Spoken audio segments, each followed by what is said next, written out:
Yo, what's going on, Eagles Nation? Welcome to another episode of the AK Eagles podcast. I am your host, AK Eagles, and with me today, I have a very special guest. He is a very good friend of mine and one hell of an Eagles content creator, my boy JC Sports Talk. Appreciate him for coming on and taking some time out of his day here to join us. So let's all welcome him. What's up, brother?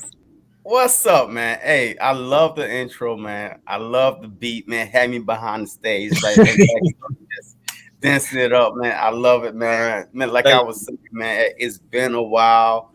I mean, when I started this, man, you, Philly Foothills, man, y'all were one of my first few on my channel, man. So, hey, you already know, man. Anytime you want me, hey, just call and I'm here, man. You know what I mean?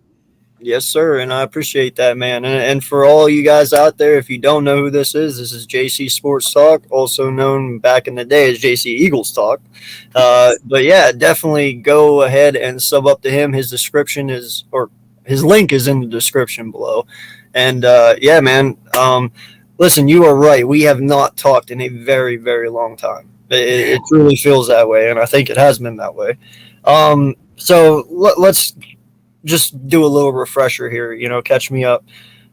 From last season, man, I don't think we've actually talked since before the playoff game. So just give me a little refresher on how you felt last season went and stuff like that. Like, who were you intrigued by watching last year and all that? Look, last season was a roller coaster. I mean, I'm just going to put it like that. I mean, it started... I think the roller coasters started because us fans was expecting us to come out the gate, with on a high note. Like, hey, use the players you had just based on the training camp that Nick Sirianni was saying, hey, I'm going to use my players towards their strength and all that stuff. So we went in like this. Us fans went in like, hey, 10 wins, 11, like that. And then the season started, right? And season started. We beat Atlanta. Oh my God, here we go. And then we started going down. We started down, man, all the way to 2-5, man. We were one of the few teams in NFL history to start 2-5 and still make the playoffs. But it got better. Nick Sirianni adapted. He found what was working for his team, which was the running game. Of course, the running game. Use your players towards their strength. So, and then we made the playoffs. Hey, look, I never gave up on this team. It was 2-5, 3-6, whatever. If you're a Philadelphia Eagle fan, like, for a fact, it's not over until it's over. Period. I mean, we've seen this before. We've seen the Andy Reid. He started 2-4 and made the playoffs. Like, I mean, we lived through this whole. And you start slow, you finish strong. You start strong, you kind of stumble your way in. I've seen it all, and we made the playoffs, and we got mollywopped. I mean, mainly because that our team wasn't ready. Young, head coaching wasn't ready. I was doing the play-by-play. I'm like, why are we so bunched up? I mean, the Tampa Bay Bucks and their players was like, oh my God, yo, this is gonna be easy. It's so predictable. It's a run because the formation was so predictable. Yeah. So we wasn't ready. We got shellacked. Hey, that's good though. We wasn't expect to make the playoffs. We made the playoffs. Now we gave these young guys experience for the upcoming season. And so it is what it is. But I love the core though. I love our core, our coaching staff, our quarterback, our GM, our owner. I love the pieces that we have. Yeah, no, man, I couldn't have said it any better myself. I really thought last year was the building of the foundation for moving forward, and I feel the pieces that we brought in last year, yeah, some of them might not have contributed all the time, but, Dickerson, Smith, Milton Williams, Williams, yeah, yes. Milton Williams, like, dude, the foundation last year in that draft class, that was kind of what we were going to build from, and Facts. then I agree with you. I streamed the playoff game as well, and it just, to me, it just felt like, first off, you have to remember, damn near 100% of those players that were out there in that playoff game, that was their very first playoff game ever, except for a few. Yeah. Most of them it was. So nerves, stuff like that. And by the way, I'm not making excuses. I'm just speaking. Uh, secondly, outcoached. You had a very, very good veteran coach over there in Tampa, and you have a rookie head coach here. He knew the moves Nick was going to make before Nick even made them. That's what they're supposed to do. It's a chess match between coaches. Players are just playing their game. So, and then obviously the talent. Tampa's stacked. Yeah. Since Tom's been there, they've been stacked. Yeah. So talent wise, you could just tell a difference as well. So I'm with you there, man. I think we've actually made a step up this offseason, which we're going to talk about. Yeah. But before we get into that, though, you know, this is Gannon's second year. This is Nick's second year. Do you see these guys coming out this year and kind of starting faster than what they did last year because of the experience? Because, I mean, how can I put this? There's a lot of hype behind this team again this year. Just like you mentioned previously here a little bit ago, there was a lot of hype last year around this team. You know, AJ Brown sent that sky high. Hassan Riddick sent that sky high. Nakobe Dean, Jordan Davis. What are you expecting for the beginning of this year? You see, I think last year the hype was all about the offense, though. Like honest truth, with the Devontae Smith, with Dickerson, with Miles Sanders, with Dallas Goddard, with Zach Ertz, he showed up. So we wasn't really worrying about the offense last year. So this year the hype is about the defense, and then we add AJ Brown. So, but look, let's keep it real. Nobody wanted Gannon to come back. All right. No. And we all was secretly hoping that he got hired as a head coach somewhere else just based off what we saw this past season. I didn't want him to come back. I mean, like, please hire him because, there were so many good defensive coordinator, old-minded, like, hey, we about to come after you defensive coordinators on the market. And like even Zimmerman is did he get a job yet? Did Mike Zimmerman? get a job yet? I don't. I don't You're think the so. head coach for the Vikings that got Yeah, fired. I don't think he did get one. Yo, He might have got. I don't. It might have been college, but I don't think he got one in the NFL. so see, we had him out there. We had a couple other guys out there. Look, we were like, we want them. Get rid of Gannon. All right. Well, that didn't work out. Gannon is back. So I'm just hoping that he had a lot of input in this year and going after Son Reddick or a Kaiser White or Jordan Davis, Kobe Dean, Joe. I mean, these undrafted free agents that we went after. So I'm hoping that he had a big hand, a big part in saying these are the guys that fit my system. Now I'm excited to see his system. I'm excited to see how it works. Mm-hmm. My only concern is the CB2 position, even safety. But I think I'm good at safety for right now. I'm not 100% confident because Anthony Harris, he is coming back for a second year. Mike Epps, he took a big leap from last year when he had the opportunity to play. We still got a Kavon Wallace still there. So I mean, we have players that's coming back for the second year in his same system. Now he added more pieces, you know, in free agency and the draft. So I'm excited to see. There's no excuses for Gannon. I'm excited to see if he could make these pieces work better than last year. You know, so I'm definitely excited to see that. And then on the offense side, I'm excited to see. Hey Nick, I know you got a shiny new toys on offense, which is AJ Brown, but are you going to go back to your old ways and try to throw it 30, 40 times a game, which wasn't working, compared to, hey, why not? Let's start off strong. Let's start off running. And then now we could throw AJ Brown, Devontae Smith, and now we got more weapons instead of just running. So I'm excited to see, like, I mean, is Nick going to be stubborn and go back to his old ways? And I'm excited to see Jonathan Gannon. Is he going to be more aggressive, even when he play against, you know, top tier QBs, which we going to face a couple this upcoming season?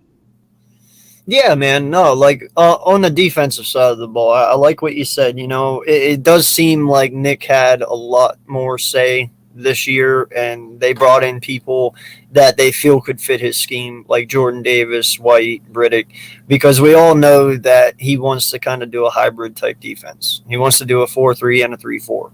And kind of the reason for the lack of that last year was because not having the players who are versatile enough to do that. Well, they went out and they got you players to do that, so hopefully that makes things better.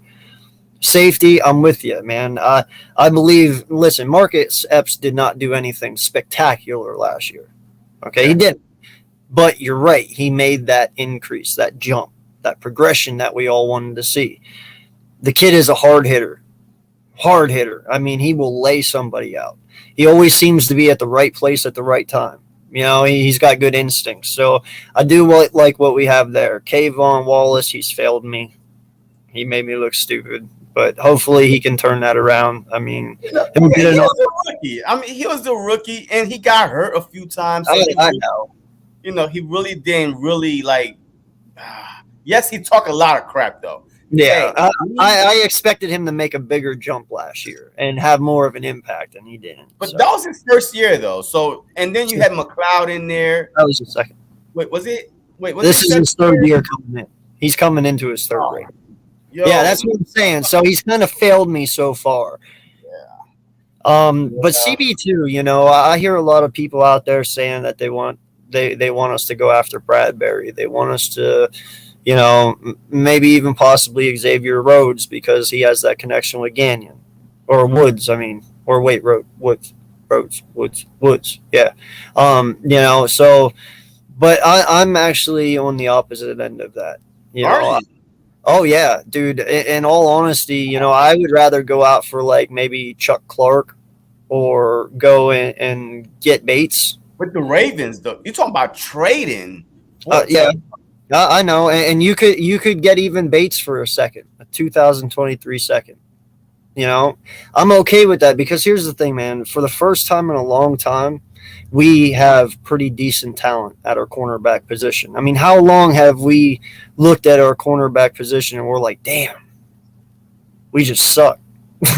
You know, but we got a lot of young talent last year, though, because remember, that's why we went out and got Steven Nelson because, you know, we basically have the same guys, minus the Terry Godwin, because I think he wasn't in what we got him week 7 with the Ertz trade. We got him with the Ertz trade. So week 7.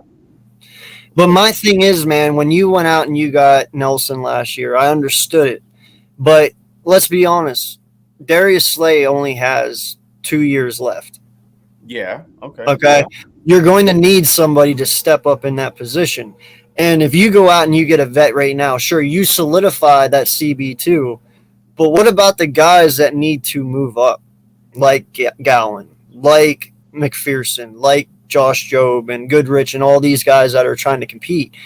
The best way to develop these guys is by having them on the field. If you go out and you get a Bradbury or you go out and you get a Woods or any of these veterans, they're not going to be on the field. Huh? He's 28, though. I mean, he's still young.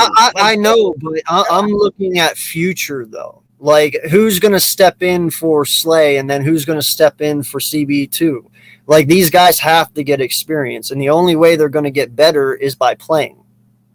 You know, if you go out and you trade Zach Ertz for Tay Gowan, well, dude, you just got rid of probably our best tight end ever for this guy. I expect him to play. I do, because you gave up Zach Ertz for him, right? I You know, think you go out and you give up a third, you go up and you give a fourth for McPherson. Like, these guys have to have an opportunity. Because what are you going to do? Just sit them on the bench until Slay retires and just throw them out there and then pray to God they work? No, you got to let them get their feet wet. Yeah. Look, I mean, look, I hear you. And I understand where you're coming from because I've been saying the exact same thing. But the players we're drafting, we're not at the CB2 position. We're not drafting them high enough, man, to be like, yo, you are the guy, go over there. You're starting from day one. Yo, these are what, fourth rounders, undrafted, you know, hey, let's throw him in a trade with Zach Ertz, unproven players. So I'm willing to take a chance at CB2. But our front seven, yo, they got to be on it. They have to be on it and able to help that CB2 out, especially if he's unproven. Because if you get pressure on the quarterback, I could play CB2 and be trash. But guess what? The quarterback is lobbing it up. The ball is getting tipped in the air. I get an easy interception. That's how we got catfish by freaking Byron Maxwell. Remember Byron Maxwell? Let's not bring that up. Let's not bring up. You know what I mean? We got catfish on Byron Maxwell because he was doing so good in Seattle because Seattle front seven was ridiculous. It was like on fire, sacking, the Legion of Boom. And we thought, hey, why not take a bite of the apple? The tree of the Legion of Boom. We got the Legion of Doom. This dude was horrible because we got fooled because they were so good up front. So what I'm saying is this, okay, let's get these guys an opportunity at the CB2 spot. But our front seven have to be on it and able to protect this guy until you find out that, you know what? He could actually play. He could hold his own. And now we could start doing all type of stuff. Well, and that's what I'm saying, man. I mean, look at just this front four. Just right now. I mean, you got Riddick, you got Cox, you got Hargraves, you got Davis, you got Williams, you got Sweat, you got BG, and then obviously you got to throw in Barnett. Barnett is back, baby. Barnett is back. Whatever. But listen, those names right there, sure, Davis hasn't established himself yet. Williams hasn't. And Riddick, we all know what he is. But dude, there's no reason this defensive line should not be able to get to the quarterback within 2 seconds. Okay? There's no reason for it. And when you have a dude who's learning at CB2, you can afford to put a guy there. Because in Gannon's system, when you play zone, your eyes are always forward. Okay? So you can have a dude that's developing at CB2 across from Slay because he'll be able to react quicker because he is in zone and we don't play man. You know what I mean? If it was man, I could understand. My question is this. Do we know what Gannon's system is? Well, I wouldn't completely say he's going to change it completely from last year. We played a lot of zone. I expect us to still play a lot of zone, whether it's in 3-4 or 4-3. Okay. I'm just saying, like, it when you have it kind of like in 17. We won with Jalen Mills at CB2, but that's because our defensive line was amazing. They could collapse. Pretty good CB2 though. I exactly, and we got him in the 7th. That's what I'm saying. You don't need a first-round pick to be a CB2. Like, dude, how many CB2s in the NFL right now are second, third, fourth-round picks and are actually pretty damn decent? Like, these guys have to have the chance to prove themselves, and that's why I said I'm okay with the vet. Like, listen, we got Steven Nelson last year, okay? To me, he played soft. I want the young guy who hasn't been paid, who will get up in your face, and he will be handsy with you. He will make you earn every inch on that field you get. I don't care if my CB2 is getting fouled from time to time and getting calls on him for being handsy if he's doing it properly, because there is some refs out there who call just, you know what I'm saying. They're real anal about Got hands, anything and you know. And everything. then there's ones that aren't. There's ones that will let it go. So you're going to have those games, but the point is, I'd rather have an aggressive corner and someone who really truly wants it rather than another Nelson who's going to play 7 yards off and just give you whatever. You know what I'm saying? Like, I don't know, man. I just feel you're going to get more out of the young gun at CB2 than you will Bradbury. Yeah, look, I understand what you're saying, man. Like, I'm tired. Yo, I want us to use our draft picks. All right, we Yes. draft for a reason. Let's put them to use. We never know what, like, if you never play them and and teach them, how you know that they're not ready to play. You know what I mean? So I agree with you. So hey, look, would it be nice, to get a Bradbury and maybe, that might be, that one player we need to put us over the top on, on the defense side because other quarterbacks be like, yo, he's a proven vet and Slay is a proven vet. So we're not gonna, we gotta watch out how we throw to these guys or compare it to somebody who's like, you know what, hey, I'm about to test the hell out of them. Let's keep throwing to that rookie, keep throwing. But look, I understand. Like, Can I ask you a question real fast? Real yeah. fast, honest question, and there's 10 people in here. You can answer it in the chat as well. Honest answer, biasism aside. Getting Bradbury, does it automatically make us a Super Bowl contender? Because if it doesn't, then you do not go get him. Look, you know what, man? I have to see how the rest of the roster finished, though. Like, I mean, that's why I'm not going to give no record prediction. I need to see the No, I final know. roster. So, would getting Bradbury make us a Super Bowl contender? It would definitely make us a playoff team. Like, Well, we're with already a playoff team, though. yes, I understand that, but I'm talking about look. In order to be a Super Bowl contender, I have to see from last year. Was we that one player away from making the Super Bowl, or or that one player away from making the NFC, a championship round? We got our head busted in the wild card round. So I can't say, hey, you just throw a Bradbury in there and we're Super Bowl. No, I'm not going to say that. Yeah, So no, and no, that's kind of my point. Like yeah. when if he goes to the Raiders, that makes sense because they're primed to go now. They built their roster for this year and next year to make a prime run at the Super Bowl. If you would go to the Rams, same thing. But Oh, coming coming here though, like unless you can truly 100% sit there and say Bradbury makes us a Super Bowl team, then I just run with what I got. I mean, it's not going to be any worse. It really isn't. Like I get it. He might give you one or two more wins, but is that really worth spending 12 million on a guy for 1 year for just one or two more wins whenever you can develop those young guys in that process? Because in the way I look at it right now, we're built for like 2 or 3 years from now to make a run. Ooh, two All or right. three. Next year or the year after. Next year or the year after. Okay. Right now, we would have to get shit luck to get there. I'm not gonna lie. Like we still have a little bit of building yet. I'm not gonna lie. We're great where we're at. I love what we've done, but to actually get there, I feel we need a few more pieces. You know what I'm Um, saying? Like I want look, I want to really say a few more pieces. I feel like we have to see how Jalen Hurts and AJ Brown, how the offense start off with, because I feel like in 2017 when we did win the Super Bowl, we was the number one offense. We was putting points on like 30 something points a game.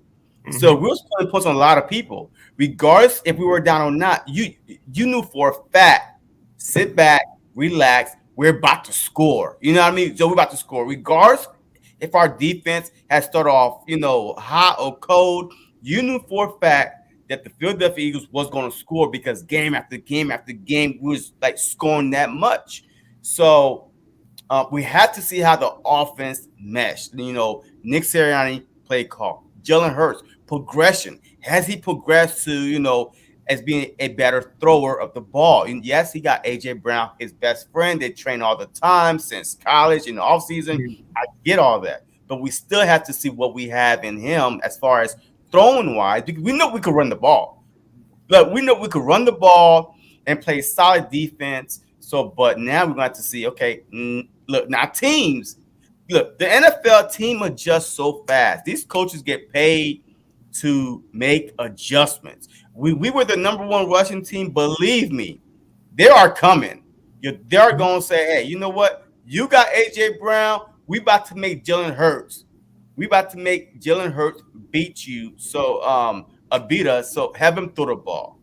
So it's going to be on Hurts for at least the first quarter of the season, and then if he's throwing, if Hurts have, and let's just say 12 touchdowns, 4 interception the first 4 games. To me, that is a success right there. The first 4 games, that's 3 touchdowns a game, a 4 picks. Now teams, is going to start saying, okay, he has improved. Now what we're going to do? So then I could say, hey, we're Super Bowl and we're this, we're that. But right now, it's so many unknown to put us in the Super Bowl or even in an NFC Championship game. I 100% agree. That's why I said I don't make that move right now. Making a move like that, it's kind of like when we went out and we got Alshon. We went out and at the last minute we grabbed Jay Ajayi. Like they were moves we needed to make because we knew. You know what I mean? Like you knew. Wait, did we know that year in 2017 that we was going to the Super Bowl? Did we have the roster? You kind of could. Come on, bro. You could feel it. The year before, we're 7 behind. So bro, I'm saying when we traded for Ajayi, we kind of knew. I mean, we were really good. We were 7-2 at the time, I believe, when we traded for Ajayi. It was towards the trade deadline. You know what I mean? So it was traded, towards the trade. But running wasn't our problem because we still had Commit, Blunt. Yep. So we did that just to put us over the top a little bit because exactly. So, but we didn't know going to that 2017 season. We knew for a fact it was going to be a lot better than the 2016 season because now it's Carson Wentz's second year, and we saw that he going to take leaps and stuff like that. But we didn't know. The Super Bowl, and that's why I say not before the season started. I'm saying when we made the Ajayi trade, like that was a trade we made at the very end of the deadline because one, it kind of like you said, it put the cherry on the cake. It really just kind of topped everything off with Blunt and him, and like that they were moves that we made because we were 7-2, and you could trust me. We don't know as fans, but in that locker room, those guys knew. You know what I mean? Like that, you can tell, especially when you're playing, like what vibes you have in there. They believed in each other. It was a family thing. So, but definitely when we got Ajayi, I've always known, back then, like you could tell the team was completely different. Carson was throwing touchdowns after touchdowns, and Ajayi and Blunt were just running, and Alshon was doing his thing, and Ertz was doing it. It just all gelled way too good. Yeah. After week 2, we was 1-1 after week 2, and then we won like 6-7 in a row. By that time, for a fact, you got something special brewing here. So now you start making whatever trades you want to make just to get us over the top. But yeah. So that's what I'm saying, man. Like I only would want to make a move like that if it's a guarantee. And I don't know. There's not much more to say about that. There's no guarantee, though. There isn't. There really isn't. Like, there's no guarantee. Like, the Rams won the Super Bowl, but then somehow got better. Von Miller went over there. Allen Robinson went over there. I'm like, how you get all this money? You won the Super Bowl. OBJ is still a free agent. He might go back to the Rams, even though, he might not get there until, December, January. Next year because of his whole ACL thing.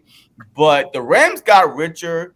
The Bills, those are a team because they were so close. So one move is like guarantee you go by. Hey, you about to make the playoffs. You guarantee at least get past the first round with the moves you made, with the players you kept.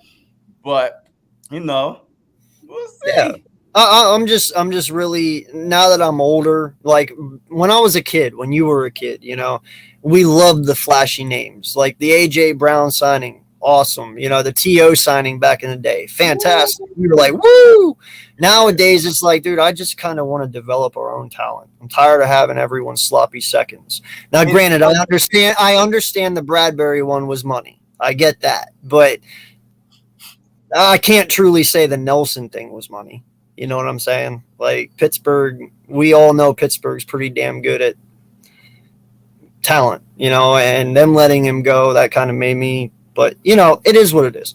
Anyway, so what is your on paper and how this team looks? What is your expectations for this defense this year?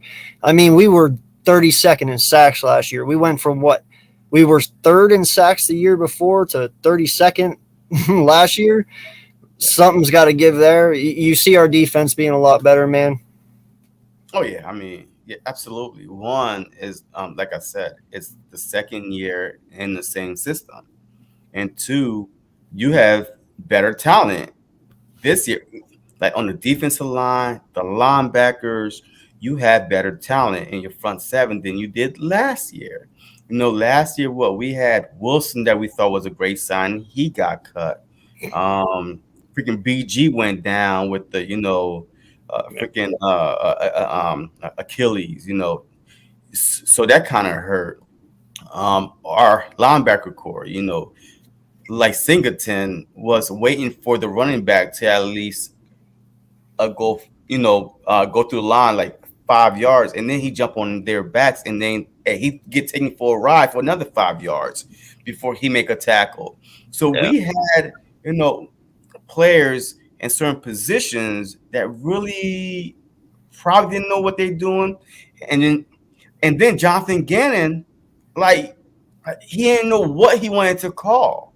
So I expect that this defense, just based off the way we finished last year. Yes, I know we finished with, some teams that weren't elite, you know, but we did get a feel on what type of defense that we need to run. This year, I expect us to at least be top seven in sacks, if not back to where we were the previous year, top three in sacks. Just with the rotation we're gonna have, Barnett coming back. I know we didn't like the signing, but he came back. He knows the system. Josh Sweat with Milton Williams, with Dean, with the 4 or 5 linebackers we have. All those linebackers, they got speed. They got a nose for the ball. I mean, shoot, Kaiser White, he let the Chargers in tackle. We got him for like $2. Like, Larry, that's how cheap we got him. So now Yeah. you Kaiser White, a tackling machine. We got Dean, man. If he's healthy and all sign point towards he is, if you watch tape, he's always around the ball. He's so fast, elusive. I mean, this dude, man, if I'm just hoping that we use him the right way. Just let him go hunting. Like, do not try to keep him stationary. Let him play like he did at Georgia. Just let him go. Just let him, you go get the ball. Go get the ball. See ball, go, get ball. That's it. Go. That's it. But I see us being at least a top 7 in sacks, top 3. But overall defense, I'll be shocked if we're not in a top 7 in overall defense. So Yeah, I was a little bit more graceful. I gave us top 12 because I don't I didn't want to push it too much because, like we said, on paper it looks great, but is let's Gannon going to be that guy to get it done? Like last year, a lot of our things we bitched about was late adjustments. He waited till halftime to make his adjustments. It's like, dude, you have to make your adjustments in game. You can't let the game get too far out of control and then make your adjustments at halftime, make it work, and then try and come back. Like you've already shot yourself in the foot at that point. So I would definitely want to see him get better in his chess game out there on the field. What it was? Oh yeah. We heard from Miles Sanders today, and did you watch that at all yet? um, Okay.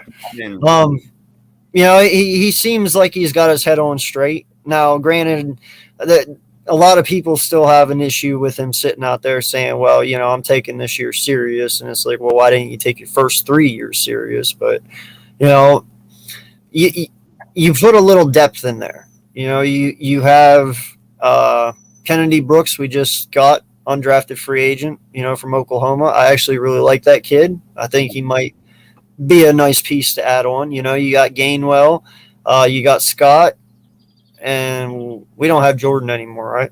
No, No. he's a free agent. Cool. So, you know, how do you like the halfback room? What do you see for Miles? This offensive line is only getting better. The more and more Mailata plays and Dickerson plays next to him, that connection's amazing already. Kels in his probably last year. I expect Sayamalu to slide over to right guard. I'm not sure if that's what they're going to do, but they probably Yep. will. If not, Jurgens will probably be a right guard because they would want to put him right next to Kels so he can hear the play calls, he can hear everything, and just, and then obviously Johnson will be right tackle. But how do you see halfback in line working this year, man? I mean, look, I love our halfback room. That's why, like, I didn't even think we needed to draft a running back. Honest truth. I mean, just bring a Jordan Howard back, a whatever. I didn't want us to waste a draft pick because you could always go on the unrestricted free agent, undrafted people, and grab you a running back that we did. But at the same time, I think that Miles Sanders is getting taken out of context. All right, it's not like he didn't take the previous 3 years seriously, but he's trying to get paid. Mm-hmm. He heard the rumors about him being injury prone and always being in blah blah blah. This dude ran for almost 1,000 yards last year. He missed some games, I believe 2 or 3 games, and look, not getting a touchdown stung him. Look, it stung us as fans, man. Just Yeah. watching this dude go out there, getting these, 3, 4 yards, 5, 6 yards, and then once you get to the goal line, you want to pass. So a lot of that was play calling too. A lot of that was play calling. The reason why he didn't get, a one touch. You can't get one touchdown. He got as many touchdowns as you, me, and all the rest of the Eagle fans. Zero. How? Like, I've never Lane seen Johnson had more touchdowns than him. who. Yeah. Lane Johnson had more than him. Yes, exactly. So I've never seen that before. So he's hard. Like he was hurt. His ego was bruised a little bit. So I feel like this year, I did see him on IG working extra hard and stuff like that. So this is a bounce back year for him. This is his last year. He could become a free agent next year because he was a second round. So there's no fifth-year option. So this is it for him. So yes, I understand why he said, "Hey, I'm taking this year seriously because he is auditioning for the Philadelphia Eagles or any other team out there that need a young, talented running back." And I love Gainwell. The Boston Scott, for some odd reason, we love Boston Scott. Look, all he does is score touchdowns against the Giants. So, and we love Boston Scott and the unrestricted free agent we picked up. So I think we're solid. Worst case scenario, go get Jordan Matthew because he is always waiting there. No other team apparently want him, Yeah. so he's always going to be there. And I think we still got Holyfield on the practice squad still.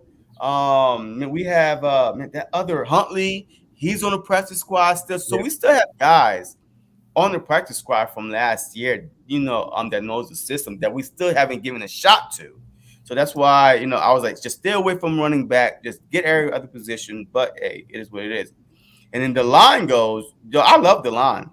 You know, I love that left side, with Mariota and Dickerson. And then Kelsey, he could, cheat, Cam, the ropes a little bit. And then, at the same time, worst case scenario, if a right guard he start struggling, a Samalu, hey, you put Cam in there, and now guess what? Now, who's getting in that line? who's getting like to the quarterback with that jumbo line. So I love it. Yeah, no, man, we got a bunch of animals up front. I believe Jurgen is he's 6'2", right? He's kind of Kels built, isn't he? Yeah, Smaller. Yeah, yeah, yeah. so and he's a tight end that converted center, so he's got a little bit more movement than most centers out there, because he did transition. He's not a normal center. And then obviously you got your twin towers on the left side, for crying out loud. Ain't nobody going that way. I was in a Giant stream the other day and they're like, "Oh, you guys scared of Thibs?" I'm like, "No." They're like, "Why? He's the best." I'm like, do you not see who's on our left side? You have 2, 6, 7 dudes standing right next to each other. Why would I be scared of Thibs? Like So, other people should be, but we shouldn't be. so Um, he's 6'3", 291.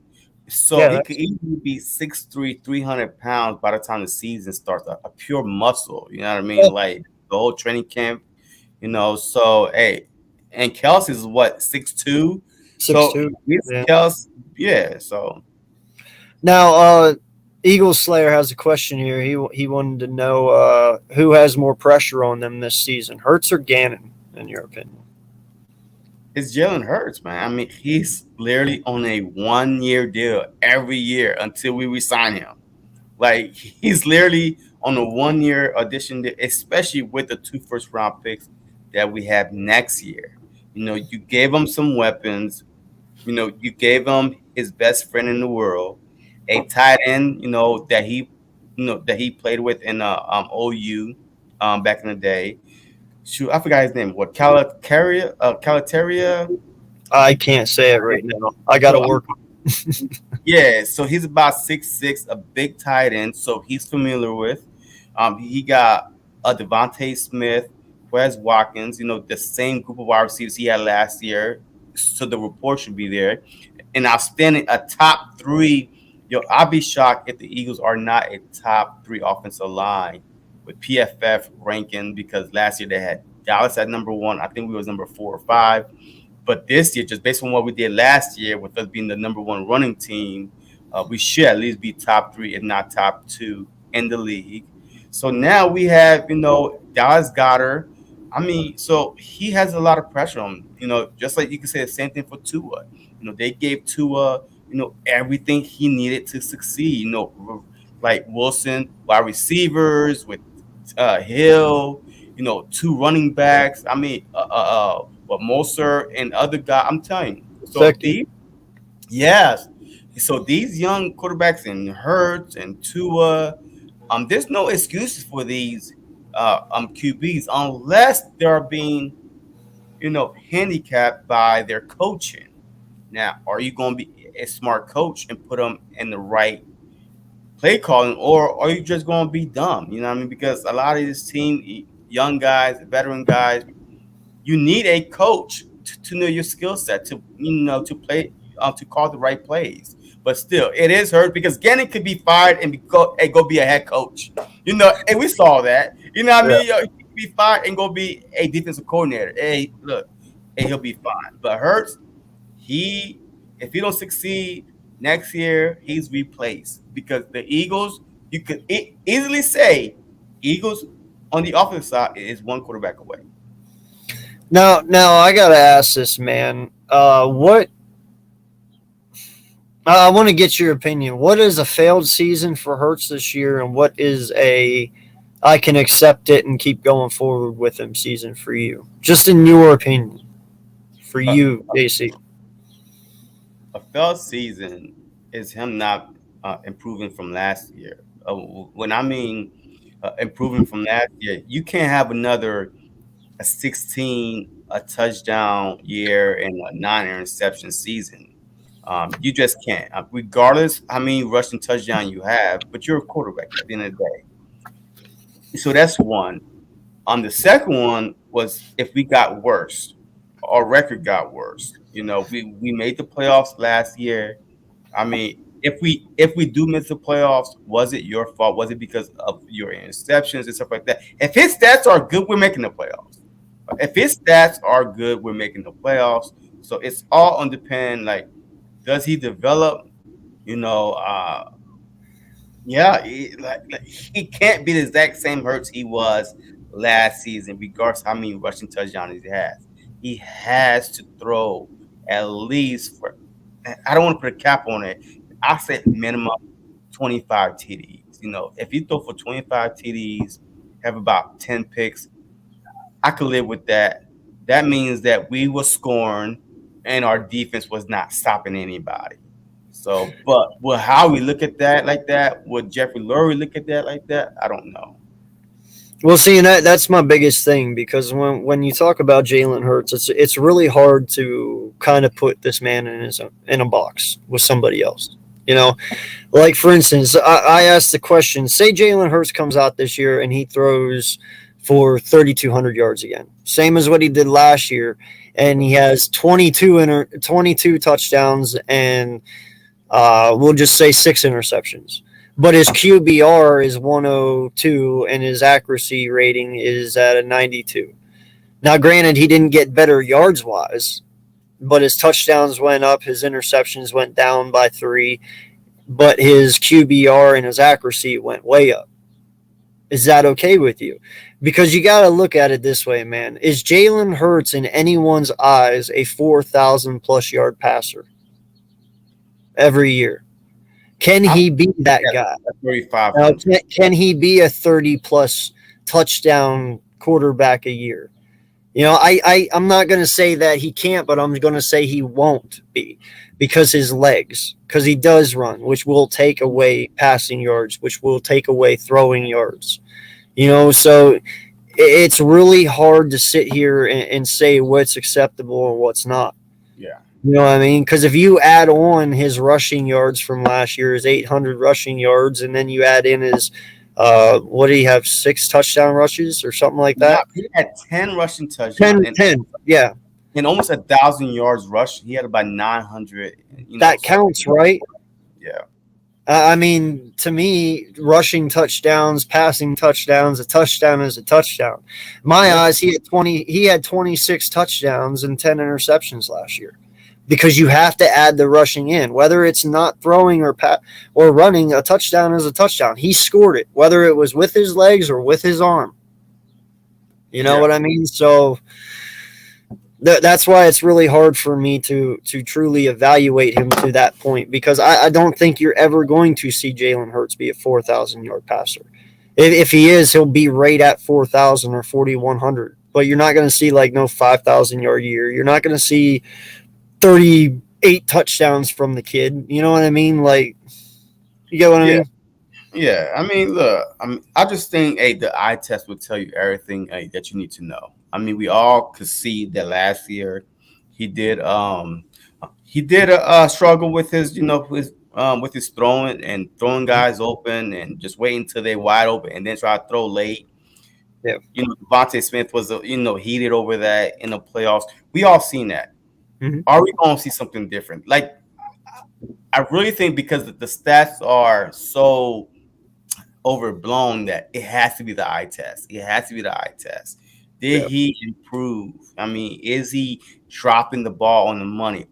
Are we losing because of him or not? You know what I mean? Like, is he like the reason why our record is, like 6-10, or 7-9? I mean, is he the reason or not?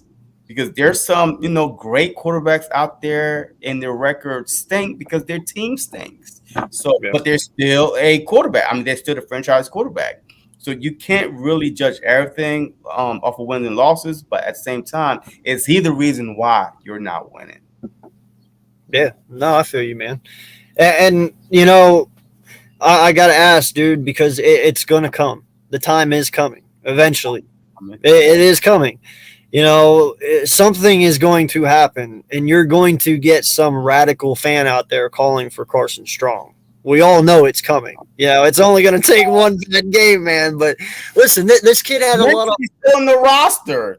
I expect to hear Minshew name first before I hear Carson Strong name. we'll see whether he gets traded or not. I don't know what's going to happen. That's yet to be known. But listen, man, this kid had a lot of hype coming out of college. Carson Strong. You know, he's got one hell of an arm. His last name matches his arm for sure. Like this kid, he's got a rocket. He can launch it. But I mean, dude, you know the first bad game Jalen has, they're going to be calling for his head. So you know, I want to hear about. You know much about Carson Strong at all, or I don't, but what I read about him remind me of Carson Wentz, like like the personality stuff wise. You know what I mean? I heard that he's very like he don't he's like cocky, like he don't want to listen to other coaches and stuff like that. So I don't really know much about him. But the minute I read that, I'm like, I'm not another Carson. So I was like, I'm just hoping that his personality is different from Carson Wentz. So I don't really know a lot about him. But I think that fans will be calling for Minshew first before they call for Carson Strong. You know why? Because of preseason. We definitely gonna find out in the preseason. Um, you know, is Carson gonna be the backup to Jalen Hurts? Now, if it's a backup to Jalen Hurts, then the first time it's trouble, you might hear Carson, Carson, Carson. But if he's that's not, so weird, dude. Manchu, Manchu. Dude, that is so weird, man. Like, who would have ever thought that Howie would bring in another Carson this soon? Like, Yeah, it's got to be a little weird. Think about it. Like, we just got over the whole Carson Wentz thing, and now you just go out and you shoot at us another Carson. It's like, another Carson, man.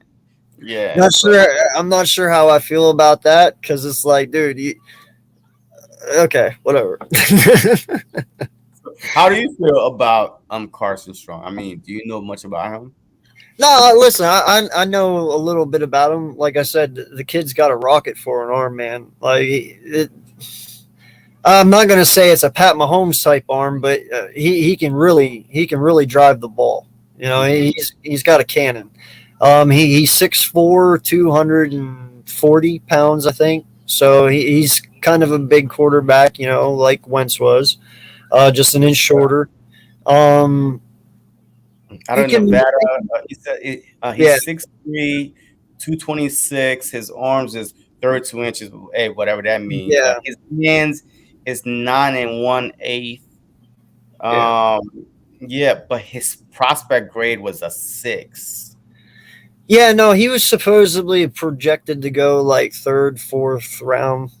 You Mm-hmm. know, so he's nothing special, but you know, he's definitely someone that you know you keep an eye on. The potential's there just because of his arm.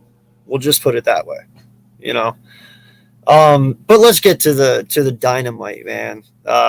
Listen, Okay. this is the wide receiver core we've been waiting for a long time, man. It really is. You know, you go out and you pull an AJ Brown with pick 18 from the Titans. That gives you your big physical body receiver. Now you have your explosion with Devontae Smith on the other side. And I have a feeling you're going to probably see Pascal and Quez share slot. I think they're going to use them both. But Yeah, listen, or man, why? right? We went from probably the worst wide receiver core in the NFC East to one of the best in just all of the NFL by making that one move. How do you feel about it? I mean, granted, listen, there's no way they're both getting 1,000 yards. I would shit bricks if they both got 1,000 yards. Never know. I mean, You last never year, know, but but Devontae almost had 1,000. He probably was about 80 short or something like that. Because look, because there is 17 games now. And yeah, Quez Watkins had about 7 something in I think that got her. So you never know. You never know. you just But got a lot of weapons to move the ball around, so it's going to be yeah, hard to really get to 2,000 yard receivers. I mean, if we're in shootouts, maybe, hey, if we're in shootouts like the Chiefs game. Remember the Chiefs game? yeah, Where we was like, we was back and forth until like the fourth yeah. quarter. And now oh my God, y'all got blown out by the Chiefs. Did you watch the game? Like, did you really watch the game all the way to the fourth quarter? No, we did not get blown out by the Chiefs. But Yeah. look, the AJ Brown, the big body thing is this. He's only 6'1". CD Lamb is 6'2". But the Mhm. weight difference, like AJ, we're about 226. CD Lamb is about 189, 192. So that's like, you know what I mean? So he's a big body as far as, hey, you cannot tackle him with one arm, this and that. And he's definitely not afraid to go up and grab the ball, regardless in the middle, outside. It doesn't matter. He will win his matchup if you try and cover him one on one. Like the throw don't have to be perfect because you could see Ryan Tannehill highlights with AJ Brown. A lot of it was AJ adjusting, turning around, jumping over somebody. It Mhm. wasn't always perfect, so that's a good thing for Jalen Hurts. So he doesn't have to be perfect. So he would definitely help Jalen Hurts out a lot because knowing that you ain't got to be perfect, you throw the ball and rely on him going to get the ball will help him a lot. On top of that, Devontae Smith, you already saw like almost half his like catches weren't perfect at all. He Yeah. was making sideline, toe tapping, that touchdown over Patrick Surtain where he actually went up and got it. So those, he's already there. He's already making these, these strange, catches and stuff like that. So Yeah. it's only going to make him get better with having an AJ Brown on the opposite side, and then Quez Watkins, man. Look, I think last year he was so underused last year because of this whole stupid Jalen Rager. We're just Mhm. trying to see what we really had in Rager, force him on the field, do this, do that for him. That we took some snaps away from Quez. Even when Rager was struggling, we still would not play Quez, which I didn't understand. But I'm hoping that this year, that Nick Sirianni see that Rager, was rumored to get traded. He's still on the roster. He still might get traded before the season even, start, but he's not going to get cut. We know that. He's not going to get cut. Man, there's no way Howie is going to cut his first round guy. There's God, no I would eat the 5 million and not even think twice about it. But that's just me. no way he's gonna get cut. Right. So, but I mean, is he gonna be a return specialist? Man, I don't know. How could you keep Rager on this team after one, there's rumors of you trying to trade him. Two, there's rumors of him deleting all his, Philadelphia Eagles on social media. Three, he's already weak-minded. So it's not like, hey, oh my God, let's put our head back on and go out there and fight for your job. No, he's mentally not there. He's mentally weak-minded. So he's not built for this city. He's not built for this team, and the fans is going to tear him another one if you put him on the field instead of Quez. Pascal, you see his highlights? Yo, this dude could catch. He's Yeah. what we wanted Rager to become. Yep. Like exactly what we want Rager to become. Not afraid to get the ball, good speed, good hands. I mean, he's stretching out for balls that that he don't even care if the defender is coming. He's Yeah. catching. So his hand is very, very good. So we have a great wide receiver core.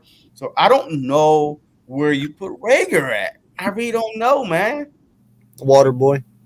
Ah, ah, ah. No, no, man. Like, there's a lot of people out there that were getting on the Pascal signing a little bit. Like, oh, well, dude, if you look at the 2 years before last year, he didn't do that bad.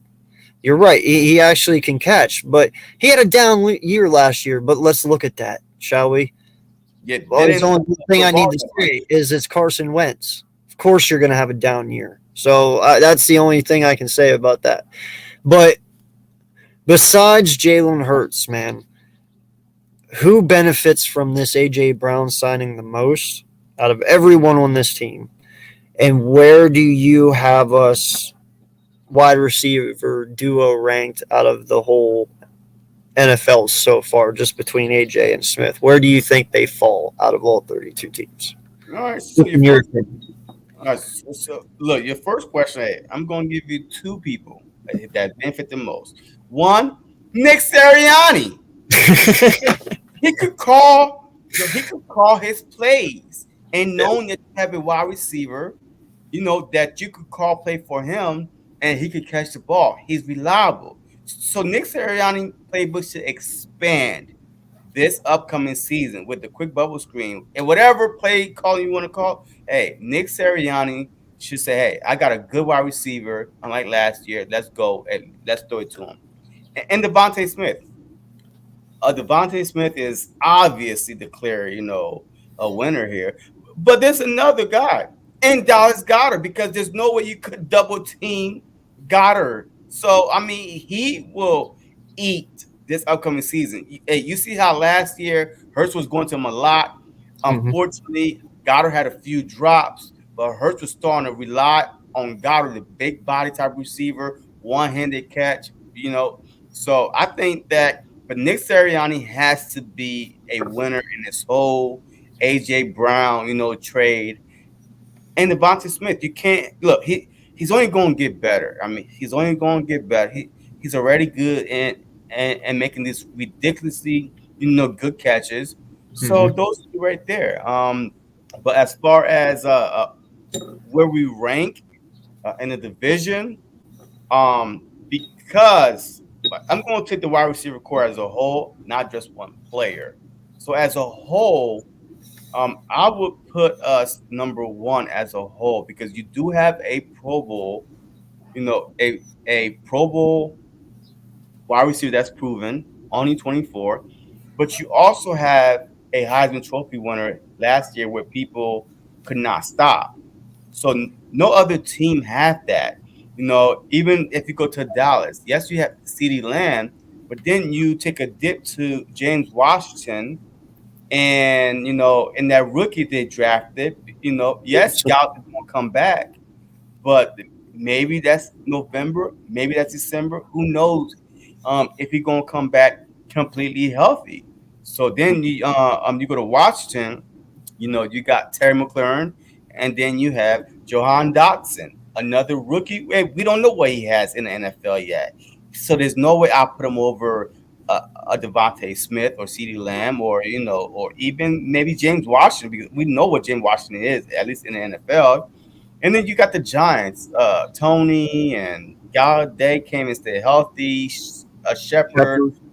So overall, like if you're a common sense football guy, I mean, you'd be like, yo, the Eagles on paper have overall from 1, 2, 3 combined have the best wide receiver core, and that's me not being biased at all. I broke Yeah. down every reason why, so I feel like the Eagles have the best wide receiver core overall.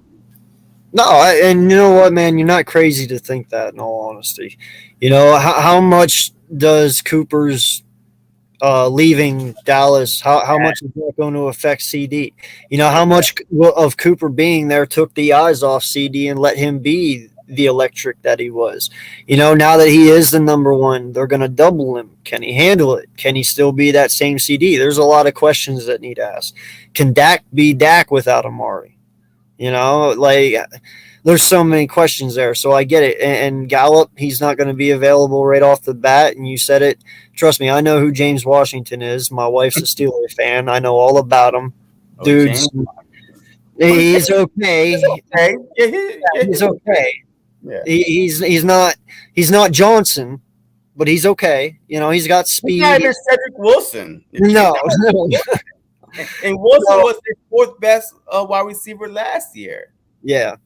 And then I also look at oh crap, what's their tight end's name? Schultz. Schultz. How much did Amari open up the field for Schultz last year? Is CD Lamb going to have that same effect? And then you look at the defensive side of the ball. What is the possibility that Trayvon Diggs has double-digit interceptions again? Very unlikely. What's the likeliness that Micah Parsons comes out and has the same exact season that he had last year? I'm not discrediting the kid. I'm a huge Penn State fan, but dude, there is such thing called second year jitters, and some people do fall off and step back up. I don't know. We'll see. I'm not going to count anything out yet. I'm just saying these guys had such a great year last year to to have the same exact year, dude, it's going to be tough to redo all that, you know? Yeah. So there's a lot of question marks there. You know, does Terry McLaurin, like you were saying, does he even stay in Washington or does he get out? Because there's reports he doesn't even want to play with Wentz. So if they lose McLaurin, that's going to automatically drop him down a lot. You know, and contract issue too, like new So, contract. so who knows what Washington does there? I believe that's why they went out and got Dotson. Because if you don't remember, the year before that, they went out and got Amani Brown. Curtis Samuel is there too, and Curtis Samuel's there. So they're stacking up for some reason, you know. And then you look at the New York Giants. You know, my friends are gonna kick my ass later for this, but dude, their wide receiver position is nothing. You know, you want me to be threatened by Galladay? Yeah, they can sit there and say, "Oh yeah, but we got Brian DeBall now." Well, who cares? The dudes still get injured. You know, you paid him $70 million for 0 touchdowns. Zero. You know, like Shepard can't stay healthy. He's injured every year. Kadarius Toney, they don't know if they're keeping him or trading him. You know, like there's so many question marks over there. So you're 100% right, man. When it comes to stability and when it comes to actually having people that can produce, I 100% agree with you. Right now, I'll take that ours over anyone at this point in the NFC East. Yeah. And plus, like people talking about, oh, Jalen Hurts this, Jalen Hurts this. Yo, Daniel Jones, look, his team didn't even pick up his 5th-year option, by the way. So that's how trash, you know, and like zero confidence that they had in Daniel Jones. Yes, he could have a good year, and yes, they could, you know, franchise tag him and stuff like that. But your team already told you you're not it. So now he has something to prove. Like, you know, somebody, I had to argue somebody on Twitter. I think a Giants fan, been talking about Jones is better than Hurts. But Jalen Hurts has done more in the NFL as a starter than Daniel Jones have done in 3 years as a starter. The Giants had not been to the playoffs under Daniel Jones. The Philadelphia Eagles went to the playoffs with Jalen Hurts. So that's automatically game over right there. So I don't want to hear that conversation that Daniel Jones, no. Daniel Jones had every opportunity, and I don't want to hear what his receivers were hurt. Well, we ain't had no wide receivers. Like, so what? But we still were able to maintain a level of success over the past 3 years. I'm so happy that you said that, man, because I say it until I'm blue in the face, and I'm going to stick with it because I don't feel I'm wrong here. You know, a lot of people want to give us shit about Jalen Hurts, even some of our own fans, you know, and by all rights you should, because you know what, there is a lot the kid needs to fix, but I'm willing to give him the chance to fix him before I send his ass out the door. Okay, I'm not just going to send him out the door without him at least redeeming himself. But you also look at the talent we had last year. And then you turn around and you look at Dallas. And we already said it. Diggs had 10 interceptions. Parsons, Amari. They had Gallup half of the year. They didn't have him at the end, but they still had CD and Cooper. Dude, the team that Dak had in that playoff game that he lost, bro, his team was way better than ours. Way better than ours. Okay? I would have loved to have CD and Amari last year for Hurts. That probably would have made a lot of difference for us, right? And listen. But this kid comes out and he has the same exact stat lines as Jalen Hurts with the weapons that he had. And then let's not be lenient here.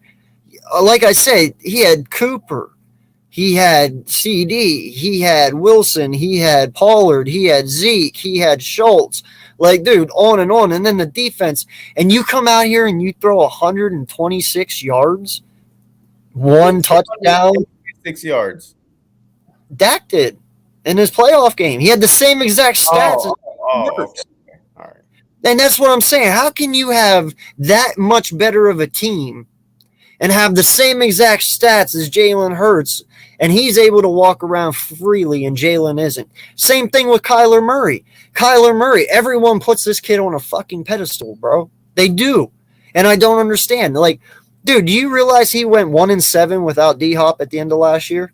He won one game with out of the 8 that D Hop wasn't in. And in fact, Colt McCoy won more games without D Hop than what Kyler did. But yet Kyler can come out and play that disastrous football game in the playoffs and throw an interception inside the end zone just by tossing it out. You remember that play that he Yeah, did? The one he just yeah. make mistakes like that, but Yeah. okay, Arizona doesn't need a quarterback. Dallas doesn't need a quarterback, but yet we do. Whenever these guys have way more talent than what we ever did last year, do you get what I'm saying? Yeah. It's confusing, man. It really is. It's like, how much are we just truly hating on this kid because you guys hate him, and how much do you guys truly just are you being normal and say, hey, we really didn't truly have that great a talent around him last year? Yeah. And last year, looking at the playoff stats here, CD had one catch for 21 yards. Cedric Wilson had 5 catches for 62 yards. Amari Cooper had 6 catches for 64 yards. And Dalton Schultz had 7 catches for 89 yards. That's So what I'm saying. one catch for 21 yards? What the heck? And That's he was what I'm targeted saying. 5 times. He was targeted 5 times. Wilson was targeted 10, Cooper 10, and Schultz 8. Yeah. So And what was Dak's stats at the end of the game? it's like 254, one Oh yeah, TD, and one interception. my bad. It wasn't. I was thinking another game. Even Hurts had 254. Yeah, a QBR of 27, a passer rating of 69. Ugh. Yeah, and that's what I'm saying. So how is it that we're the only team right now that needs a quarterback after what you just read? Yeah. I don't get it. Dak has no excuse. He's in year 6. You know what I'm saying? Yeah, I think what, year 6 or 7, right? Yeah, and Jalen just got done with his first full year ever in the NFL, but yet we can't. It makes no sense to me, man. I've been trying to wring my head around this forever because it's like I understand where everyone's coming from. The kid, he wasn't doing all that great at certain times. He did mess up, but that's part of growing. Dak is the one that doesn't have the excuse. Kyler Murray doesn't have the excuse. They've been in way more games and they've played way more seasons. You know what I'm saying? Like, and the teams, D Hop, AJ Green. Yeah, granted, he's old, but he's better than what we had last year. Mm-hmm. Okay. And then you also had Christian Kirk and you had Rondell Moore. Like, Zach you can't. And they had, and Zach Ertz and James Conner and Drake was the backup, right? What the hell was that? Who's that? That's you? That's not me. That's you. Did I tell you? Didn't I tell you? Oh shoot, my ESPN. I was like, wait, that was like perfect timing though. It was like perfect timing. I'm like, wait, what is that? I'm just strictly talking the one playoff game sports. I'm not talking the whole season. I'm talking the wild card game. That's But the only. with Dak though, see the reason why he gets a pass and not under pressure is because his team had given him a long-term contract. You know what I mean? So that's the thing. So that's why they say that the Eagles need a quarterback, the Giants need a quarterback, because those quarterbacks are not, they don't have a franchise record contract over their heads. But Dak can. So he could go out this year and bomb and be like and play like trash. He's still going to be the quarterback next year because they are tied to him. But I do look, I'm not going to lie, man. Like, I'm not going to sit here and say, your Dak is trash. He's trash. No. Well, Dak is a good quarterback. He's a very good quarterback. He start off games very slow, and then he's trying to bring them back at the end. Man, I don't know if it's a defensive play calling or offensive play calling, but it seems like that when the game is 0-0, it's always like the Cowboys go down 14, and then he start playing like, okay, let me come back. So I don't understand how that works a lot of times. But he don't show me that he could start a game and finisher, especially against decent teams. Against good teams, he struggles against bad teams. He feasts like the NFC East, but it is what it is. But still, he is the best quarterback in the division, right or wrong? Is he? Yes, he is. Yes, Bro, he he's is. a listen, he's Dallas's poor man Kirk Cousins, bro.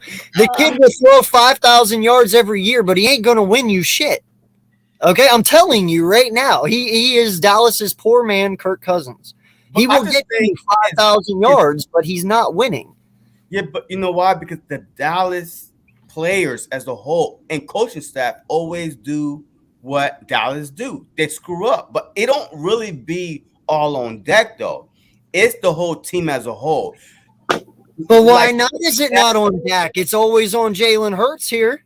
Jalen Hurts had 1 year, and if you throw for 16 touchdowns, and honestly, even us fans was calling for Jalen Hurts' head when because he's inaccurate, he's this, he's that, he's that.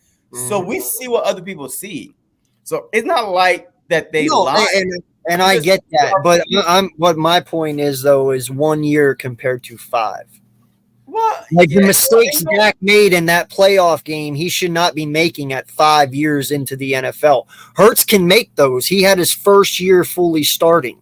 Okay, that's what I expect from someone very young, someone who doesn't have the experience. But Dak going out there and playing like that, and then sliding with no timeouts left, with that little bit, like, dude, you know that in Pee Wee not to do that shit. You know what I'm saying? Like. But that's play calling, though. You know what I mean? Because no, he didn't go out there and slide in the middle of the field. That wasn't the play call. But the play call was, hey, there's nobody in the middle of the field. Everybody is playing. Like, if you watch the defense that the Cardinals, that the 49ers was playing, they were covering the outside. So he was like, hey, shoot, let's catch him by surprise. His problem is he slid too late. You know what I mean? Like, if he had slid 2-3 seconds before, maybe lose 5 yards. That was actually a good, smart play thing on him. He just trying to milk the clock out to the very end, slide, and hoping that he was going to get a chance, get up there and clock it. But the ref had to touch the ball, blah, blah, blah, and they ran out of time. But the way the 49ers was playing, that was their only play. To run up the middle as far as you can, but he should have slid earlier. He's looking at the clock. You're running, and you know how much time you have left. So he should have slid at least 2 seconds before. And that's the difference between good and great. Hey, yeah, a split second. That's my whole entire argument. Like a split second. And that's why I like to have fun with it, because every time I make that argument about Kyler and about Dak, I mean, no lie, dude, it was so bad the first week in Wild Card that Mac Jones had the best QB percentage and everything out of all these guys. Mac Jones, a rookie. And that's what I'm saying. Mac Jones beat out Dak. He beat out Kyler. He beat out Hurts. Like, a rookie, and you guys are in your 5th year. Like, that's why I say it's unacceptable. That's why I can't wrap my head around it, because the leniency some people get compared to the leniency some people don't get. Well, yeah, look, we definitely gonna see how this year goes, though. I mean, we definitely gonna see, which quarterback may make more plays, which quarterback is the reason why their team are at whatever record they are at the time. But we definitely going to see, and we're going to see about the receivers. The whole thing with Twitter, man, I love Twitter, man. I don't know why I haven't been on Twitter, besides this year, because the conversations, the debate that we have on Twitter about Cowboys, Eagles, basically that's it.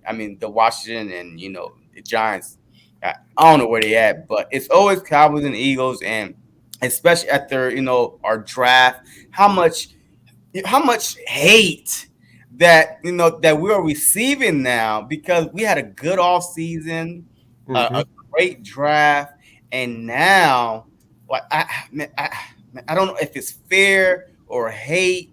Oh, they're threatened. They're threatened. They're threatened. Yeah, man, they are really like, well, y'all could be the favorite, we'll be the underdog. Y'all will never be the underdog. Dallas, Y'all would never be the underdog because y'all have the better quarterback. That's what everybody's saying. If you have the better quarterback, you have the better team, so you automatically be on top. So y'all would never be underdog unless Jalen Hurts go out there and throw for 4,000, 4,000 yards and set a franchise record and passing TDs, all that stuff. Eagles will always be underdogs. I don't care what y'all say. Take that underdog mask off. Y'all are favorites every year, year in, year out. Even the year we won the Super Bowl, Dallas was a favorite. Even the year after the Super Bowl, I think Dallas was a favorite. It doesn't matter. Y'all always will be the favorite. So I don't want to hear y'all. Stop crying already. Hell, y'all get favoritism even when you don't deserve it. Like, y'all are getting it this year, and it's only because of Dak. It's not the moves you made. The only reason you guys even have the NFC East right now as it sits is because of Dak. But I promise you that will change. Because you're not going to have the best quarterback very soon. Hey, look, I like it, man. Look, I'm a big Hurts supporter. I'm a Hurts fan. So look, if he could go out and just improve, man. I'm not saying go win the MVP right or anything like that, because last year he was even PFF. He started ranked 31st. He finished the season, according to PFF, a top. I think he was like either 10 or 7. That much. That's how much impact he had. Over that season because of his running ability. Just like you said, you can't take those touchdowns away, regardless if it's through the air or through his legs. A touchdown is a touchdown. So, but imagine if he just throws a little bit better. How much more of a dual threat is he going to be? You know what I mean? Like Lamar Jackson, like that year he went out and won the MVP. Nobody expected Lamar Jackson to go out that year and win the MVP, get 36 touchdowns, do all that because he was hearing all these doubters. He can't throw. He's a running first. He's this first.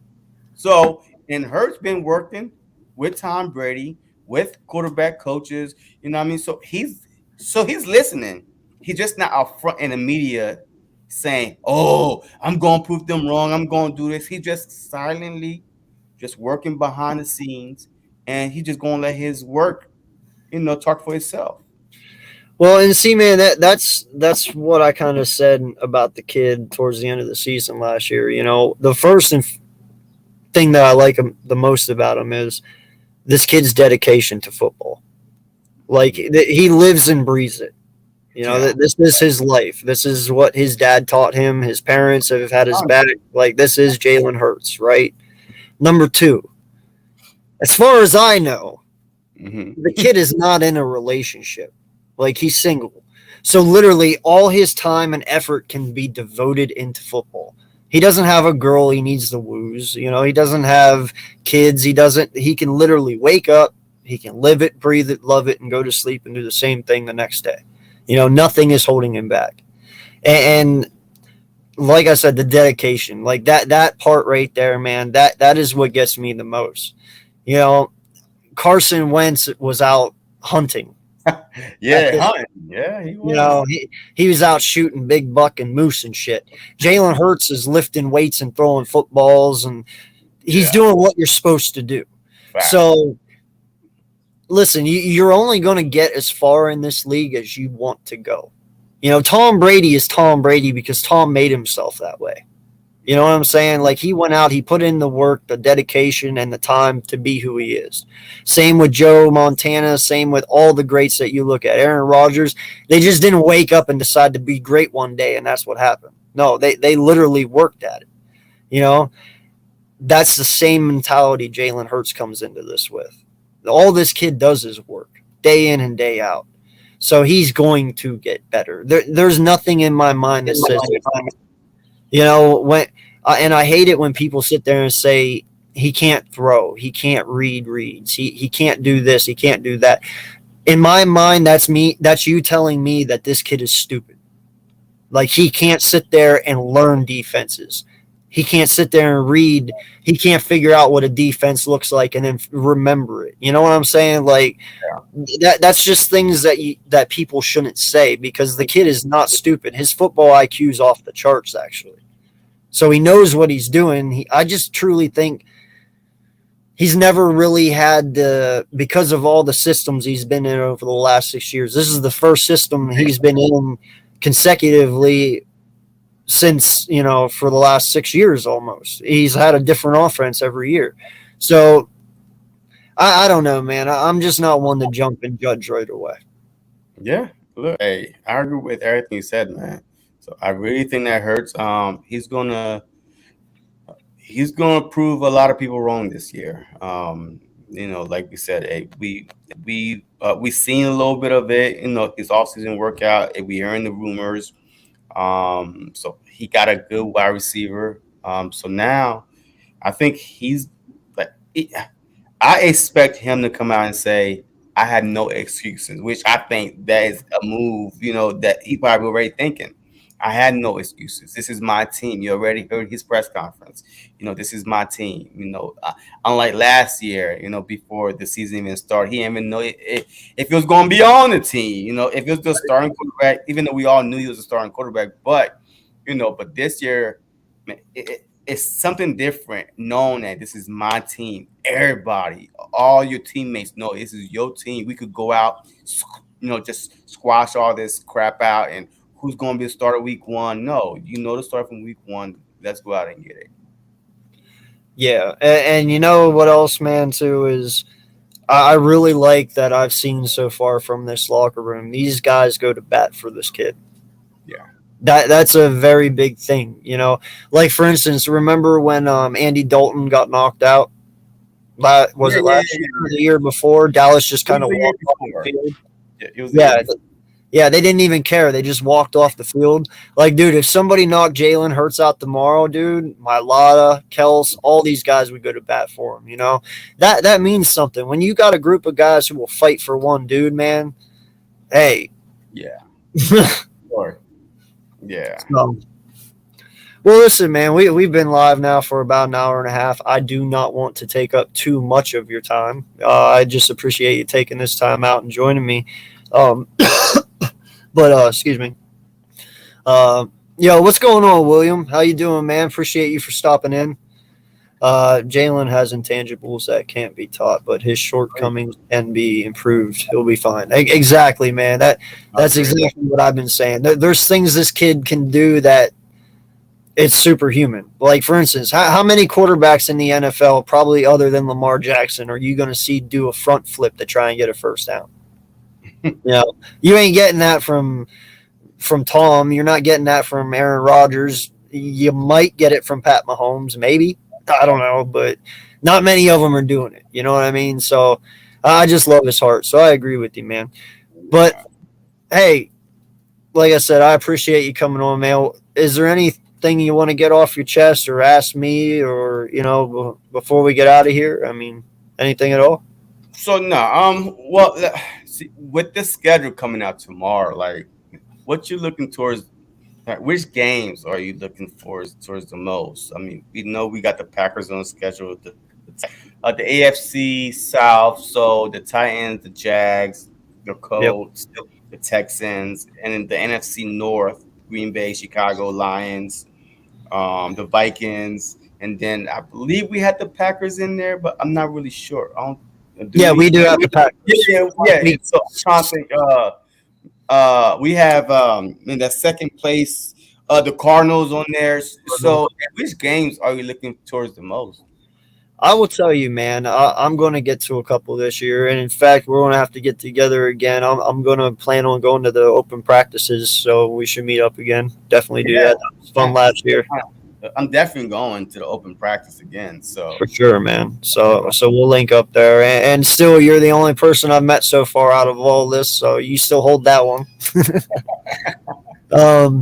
But no, man, I really want to see the Jag game for sure. I still have a soft spot for Dougie P.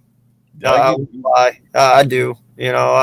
I never thought he was a bad coach. I think he just kind of had a shitty deal, which it is what it is. Can't take it back, but he always will have my respect. So and I have high expectations for him in Jacksonville. I think he can definitely turn Jacksonville around. So I want to see that. Definitely Washington's both of theirs. I will be going to one of them because it's one. My brother's a Washington fan. I'm an Eagles fan, and I just want to see nothing more than Carson Wentz get smacked. So I will be at one. And then, Yeah, yes. I'm definitely trying to go to the one at Philly. Even though I live right down the road from the one, from the Washington one, so I might go to both. But the one at Philly, I believe, is a week 18, like the last week of the season. So hey, we'll see. We will see. Cowboys losing, them Eagles losing to Cardinals and Vikings. All right, thank you. well, we'll Hey, see because they don't have D Hop, so we already know what Kyler can do without D Hop, and that's pretty much nothing. So I'll take my chances. or Christian Vikings, or Kurt. yeah, they don't have Kirk, so I'll take my chances with the Cardinals and the Vikings. Like I said, I'm not worried about no damn Kirk Cousins. So I'm sorry, man. Hey, look, at this point, you be like, all right, thanks. I mean, hey, going back and forth with some Cowboy fans is like exhausting. Yo, yeah, we are living rent free in their minds. That's ridiculous. Like, like I told you, this year has been the most jealousy I've seen from Cowboy fans in a long time because they are just mad that we had a better draft than them, a better offseason, and they're sitting there like, well, we still gonna win the division. Well, congratulations. Hey, we'll see. Everything is played on the field, not on paper. So we'll see.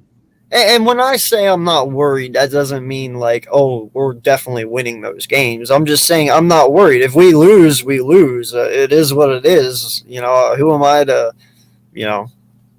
But I'm just saying on paper and how I feel and how I've seen Kyler play without Hopkins and how I know, Kirk Cousins can play. We all know what he has done. Nothing. So I'm just not worried, but And there's always a shot we lose, yeah, obviously. and week one is like, I mean, if you're gonna get any team, I believe that week one is one of the best time to get them because one, they don't really know what they have yet. Two, they don't know how to adjust or whatever game plan they're doing. Kyler, yes, look, the Cardinals, it's gonna be a good test for the Eagles right at the gate, unlike the Falcons game. The Falcons game last year, when we blew them out, man, we was like, oh my God, we got something brewing here. And then we lost to the 49ers. We got our ass kicked by the Cowboys. We lost to the Bucks. We lost to the Chiefs. We beat the Panthers barely. So, just come out with two good teams, back to back. Look, I like it. I like it. Let's if we could split, I'd be happy. If we go 2-0, I'd be ecstatic. But you know, Good. we start off 0-2. I wouldn't be phased. So it's one of those things. Let's see where we are at. Let's see how we measure to some good teams. But and look and go from there. Anything can happen, dude. Anything, Anything. especially week 1 and 2. I So mean, shit, man. We could come out here and have a shit ton of injuries before the week one even starts, and we're just already out. Like who knows? Anything can truly happen. You know, uh, but no, man. Once again, I do appreciate you for coming on here and talking some Eagles football with me, man. It's always a pleasure and an honor to have you on. For those of you in the chat, and for those of you who will be watching this after, please go and check out my boy JC Sports Talk. I really was about to say Eagles Talk. JC Sports Talk. Dude knows his shit, man, and really good dude, and he knows everything, a little bit about everything. So, yeah, man, go ahead, say some last words, shout yourself out, and we'll get out of here, man. Yeah, man. Look, hey, tomorrow is the NFL schedule release, so I will be live with the Washington Commanders content creator at 6 p.m. Eastern, and then I will stay on all the way until the schedule has released. So if any of y'all fans, content creator want to jump on, I will be dropping the link after I'm done with the Washington Commanders content creator, and we could just sit here, just wait, just watch the schedule get released, just talk about a couple games, where they're gonna be at. So I'm thinking the tickets should be going on sale as soon as schedule drop, because now you know away, home, and stuff like that. So if you're trying to get tickets tomorrow or Friday morning, and you better be on it, because those tickets are going to be expensive the later you wait. Because some people be buying tickets like a stack of them and then put them on StubHub and then try to sell them like ridiculously amount of Yeah. price. So it's crazy. But that's what I'll be doing tomorrow from 6 p.m. Eastern until the schedule drop. I know the Sixers do play tomorrow also, so feel free to hop in and out. Just let me know what you thought about the whole the schedule and stuff like that. And yo, hey, look, if you know my channel is JC Sports Talk, hey, just go give me a follow and we'll go from there. What are I wouldn't. Yeah, we can answer this one real fast. What are your expectations for Miles? Oh, definitely over 1,000 yards. I expect Miles Sanders to at least be healthy this year. Number one, stay healthy. He needs to stay healthy. Number two, go over 1,000 yards. I'm thinking about 1,200 yards, at least a bounce back year and touchdown, more than one, like more than zero, which is one. But I think that he gonna 1,200 yards, about 7 touchdowns, a good bounce back season for Miles Sanders. So I definitely need him to stay healthy, stay healthy, stay healthy. Because once he's healthy, he's arguably one of the best young backs in the NFL. So that's a good stat line for me. You? Yeah, man. No, I was right there with you. I'm right around probably 1,300 yards myself. With 8 touchdowns, 10 max. It just all depends on how much we use them, and a lot that pissed me off last year was we didn't use them in the red zone. Like That's what I'm we saying. never did. Even in the 5 yard line, it was always like Boston Scott or Howard. So it was like how many Or we touchdowns? throw. Yeah, or throw. So who knows how many touchdowns actually got robbed from him. But yeah, man, I definitely want to see that. And, I want to actually ask you this question before we get out of here, too. I wanted to ask you earlier. Do you see any possible way at all that Miles Sanders forces their hand to make him stay here? Like, is 1,000 yard season enough for a 1 year deal, or do you think no matter what he does, it's not going to help him at this point? Look, if I know Howie, I think that he will sign Miles Sanders preferably before the season starts, to at least a 3-4 year deal. He is too young, too talented to just let go, or even put it on a 1 year deal. And Miles would not want a 1 year deal. So I think that Howie is going to just like he did last year, right? When he signed Mariota, Josh Sway, Edwards, all these guys before the season started, because you never know if they have a great season and now their money is going to go higher. So I do believe a 3-4 year deal, maybe around probably 30 million guarantee, 4 year deal, maybe 60 million, you know. Um, so if you do the math, I mean, that's pretty good for a running back, maybe less than that, maybe 45 million, 25-minute guarantee. Who knows? But I do not see Miles Sanders leaving the Philadelphia Eagles, because you had no franchise running back right now if you let him go. Like, you know what I mean? Like yeah, but I'm telling you that you have no franchise running back right now. Miles Sanders is a franchise running back, regardless if he get nicked up or not. He's a franchise running back. Gainwell, we don't really know if he could be a every down I don't pound. think he can. Exactly, like Yeah. he's more of a change of pace. Boston Yeah. Scott, for a fact, he's not a franchise running back. So I'm saying he's a franchise running back. And I think this year he's going to prove it. That's how I feel like that Howie is going to find a way to pay him before the season start. Him and his agent, they're going to come to the agreement before the season starts. That's my hot take. Miles Sanders will be signed to a new contract before the season starts. I like that, man. And by the way, do you know what our whole offense is costing us this year? For this year alone, Whole offense. everyone. No. Our whole offense right now is costing us $19.2 million for the whole year. That's line, that is wide receivers, that is halfback, and that is quarterback. $19.2 million. That is amazing because Jalen Hurts is only getting like $700K. Miles Sanders is on his last year. Devontae Smith is on his rookie. Dallas Goedert, he's on the second year. Kels isn't getting much because he's on the very last year. Mailata, all these dudes, man, $19.2 million just on our offense, dude, and that's also including AJ Brown's salary because of how he worked it. I think he's only getting like $4 million his first year. But that's kind of scary though, because that means that sooner or later we're gonna be in debt. Big time. Well, I know year three for AJ, it jumps to 22 mil. And then the year 4, it jumps to 24 mil. So his last 2 years are backloaded, which is okay. But imagine though, man, like Jalen Hurts right now, okay, say you wanted to extend him because of the limited amount of production that he has after the end of the year, and say he does good enough that you want to.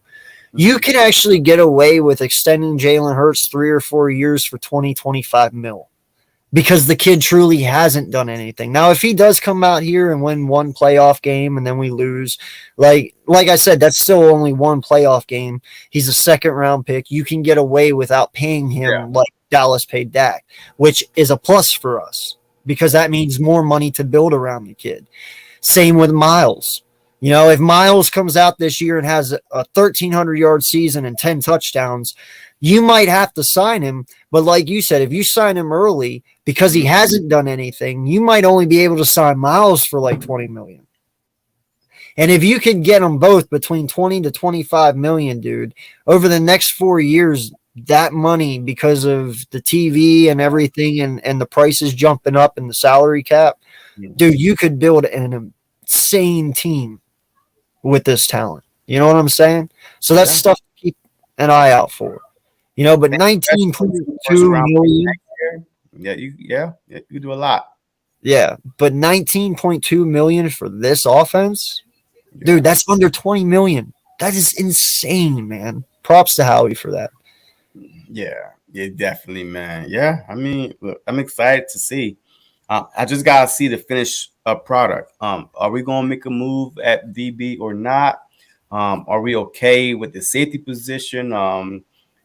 But we'll see. I mean, look, there are some decent talents that's still left out there. Lennon Collins.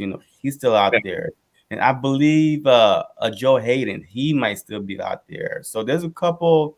DBs and safety that's still out there. Or are we okay with going into this year with what we have and see if next year in the draft with 2 first-round picks, with our own second and some third. Hey, we'll see what happens. Yes, sir. Well, thank you everyone for coming out and joining us. It's been a great time. I love talking football with you, man. And, until next time, everyone, please make sure you tune in tonight at 10 p.m. for the Eats Meets West. That'll be me, Vic 3, Philly Foothills, and Gio from the 215. We'll be doing that at 10 p.m. Eastern time. So definitely stay tuned for that. And, yeah, man, like I said, appreciate you coming on, and we're going to definitely have to do this again soon. But, yeah, man, God bless to you and the family. Hope everything's going good. And until next time, man, I will see you guys later. Appreciate you coming on, man. Fly, Eagles, fly. We're out.